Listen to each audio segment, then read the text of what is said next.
Hi, welcome to Hype and Spin. Today we are here in beautiful Bavaria in a region that is called Hallertau. This region is famous for its hop, and if you enjoy a beer, then it's very likely that the hop for your beer is coming from these fields.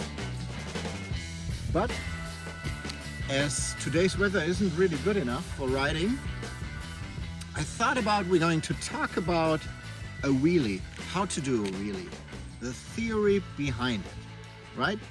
So, and for this, let's dive right in, back to my desk.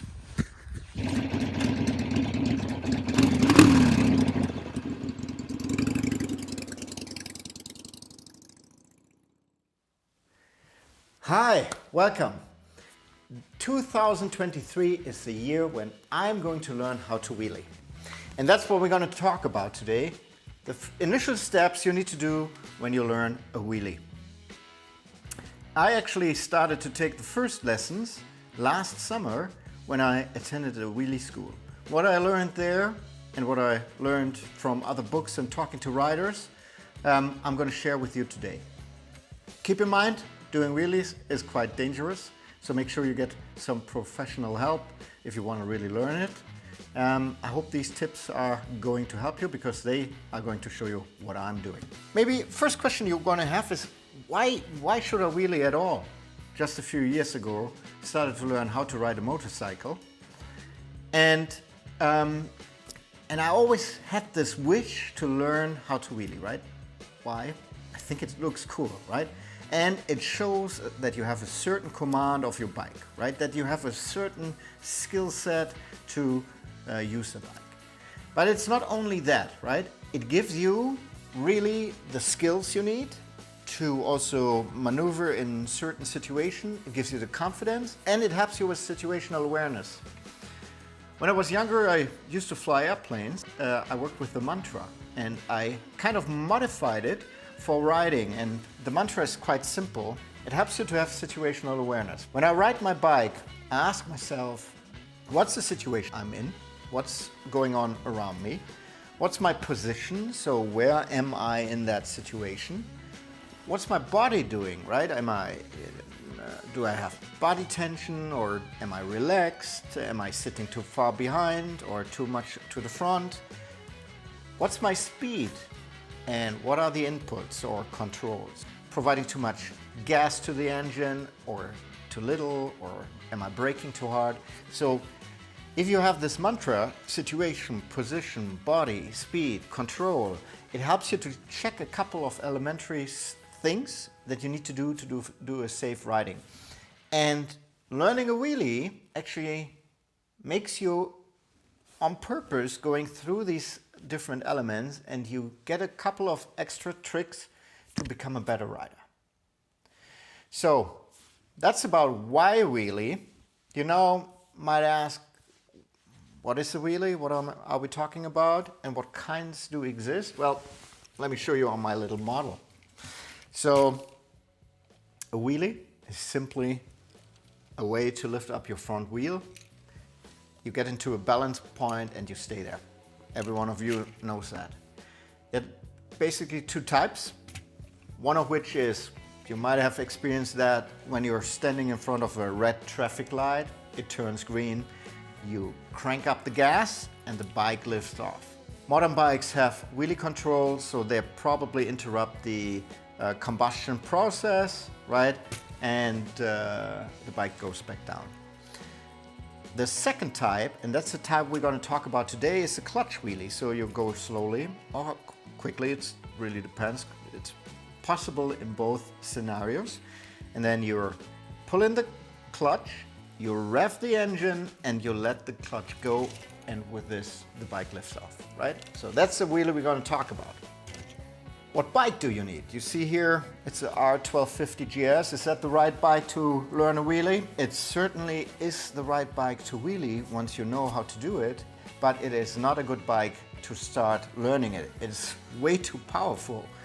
So I recommend you get a low cc bike. The wheelie school I attended in the summer, they were using a BMW R1250GS. You can use a bike like that, or even lower cc, or you can use a dirt bike. Might laugh, but you actually can use a regular bicycle, a mountain bike. A mountain bike is a great tool to learn it.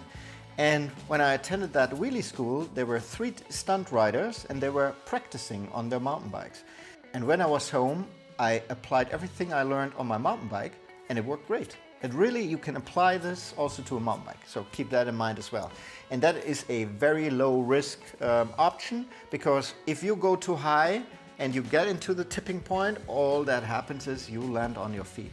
That's it, right? No risk. If you do this with a motorcycle might even land on you. It can be quite dangerous. Let's quickly summarize how to do a wheelie. High level. When you do a clutch wheelie, you go very slowly, about 3 miles an hour, 5 kilometers per hour. You have your rear brake covered. Let's put up the kickstand first. So you have your rear brake covered, even slightly engaged. Then you're pulling the clutch. You increase the rev slightly, so it's about a little bit less than midpoint, I would say. So it's not that much. And then you let the clutch out quickly. Don't let it just go. Control it, move it out quickly, and then the front wheel lifts up, right? And here, the steps that the bike goes through is, so this is the center of gravity. When you let out the clutch, you get into the roll point. Then here you get into the balance point, and you can feel it here. It's like super light. The bike becomes super light, super easy to maintain in this position. But if you overdo it, or you get scared, or your body shifts backwards, and you yank up the gas, you will flip and really probably destroy your bike and maybe even hurt yourself severely, right? So keep that in mind. But these are the high-level steps of doing a wheelie. Let's go into the elements that are relevant. Let's break down this high-level approach into little steps. So let's talk about your body. I like to do this from the toes all the way up to your head and your hands, your inputs. So, and if you do this in the sequence, you always can check yourself while you are learning how to wheelie until you completely have this in your muscle memory. So when it comes to your feet, make sure your feet are pointing inwards, right? If you do that, you are less likely when the bike lifts up that you move your legs out. That's a natural reaction if you're not used to that feeling, right? So if you put your toes inward, you're more stable. Your rear brake must be covered. On the gear shifter, make sure your foot is not in the near of the gear shifter. You don't want to engage the gear shifter in any way. That can be quite dangerous, because if you start shifting gears, you start the bike start jerking forward, and that can be quite dangerous. So both feet are pointing inwards. Left foot is away from the gear shifter. Right foot is covering the rear brake, maybe even slightly engaging it. Your knees are pressing against the tank, about 10 kilograms. So you try to really grab the tank with your knees. Your butt muscles, your back, your chest, all of that is tense, right? You get some body tension here, so you don't really move your body when the bike moves. You try to be super stiff on that bike, right? Chest out, your elbows lifted up slightly, and you try to have some straight arms, right? You don't want to have much wiggle room like this or so. You want to keep them straight, and you want to be as stiff as possible when the bike moves up. And then 2 fingers on the clutch. Rear brake, or the front brake, I usually don't cover it. I try to have a solid grip on the gas. That's what I do. Some people like to cover the front brake, but I rather not do it. It also has the advantage, so if I get scared and the bike comes back down and I engage the front brake, that could cause a crash. So I'm not doing it. And your eyes are about, 50 feet, 15 meters in front of your bike. And you need to do that to actually be able to judge your position, right, in relationship to the bike. So if the bike moves up, if you maintain a steady side forward, you can judge, okay, the bike is this high, so you can better feel it and judge it. Right, these are the steps. I've made a couple of videos that we're going to go through now that illustrate what I just said. Let's go from the bottom to the top. First of all, your feet, your toe tips should point inward like this. But be careful not to be on the clutch, or worst case, even do this, right? This can really create an issue if you start clicking on the gear.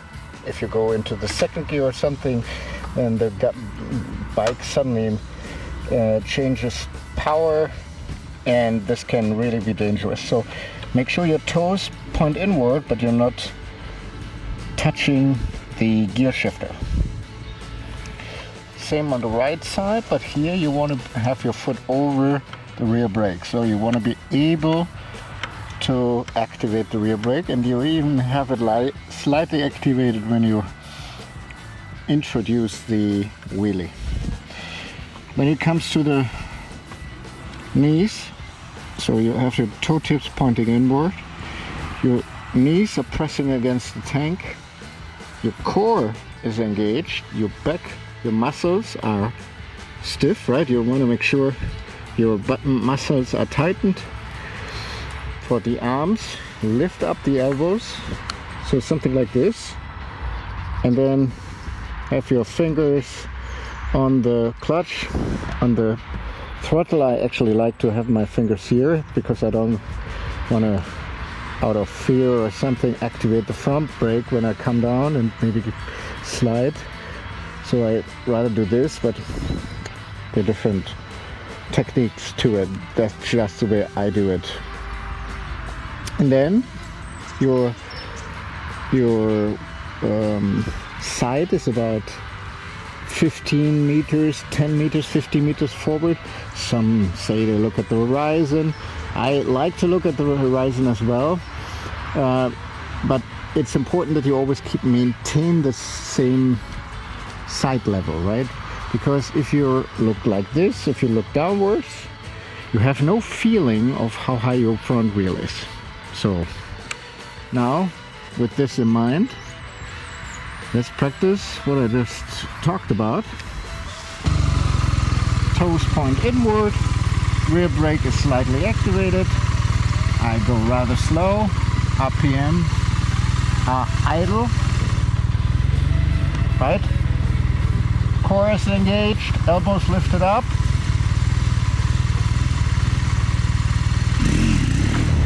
Exactly, this was a little jump. That's exactly what I wanted. Right, you approach it. So you approach the manhole slowly. You have the rear brake slightly engaged. So let's take this manhole here.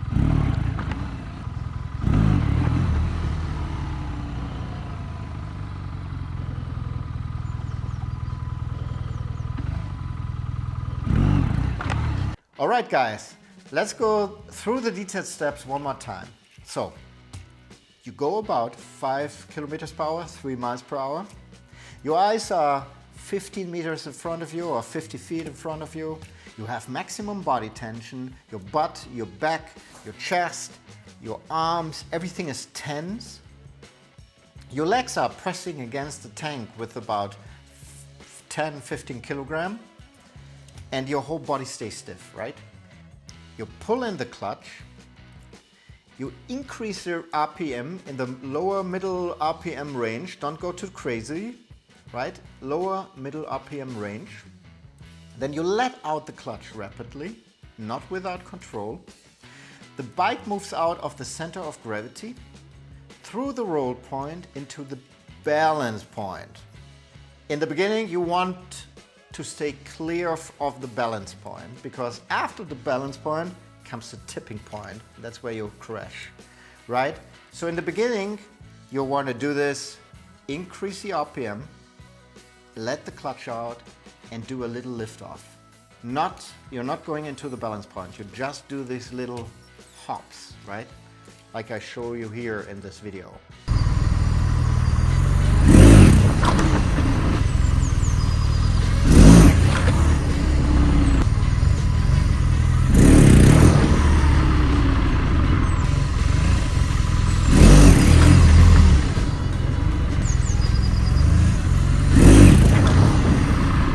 Like so. You practice this, you continue until you're really comfortable, and then you can start increasing the height, right? Work with gas, work with the clutch, and try to get a little bit higher, right? I recommend that you get some professional training, a pro that helps you with that, because that's quite a tricky process. And that is it. I'm sure you will do a lot of progress with this. Be super careful, right within your own limits. I hope you enjoyed this. Please subscribe if you like it. I see you next time. Keep the shiny side up. Auf Wiedersehen.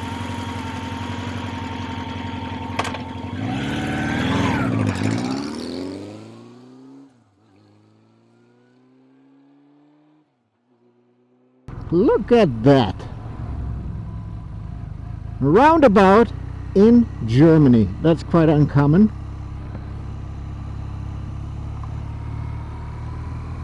And there is another one. I love roundabouts. They get things done.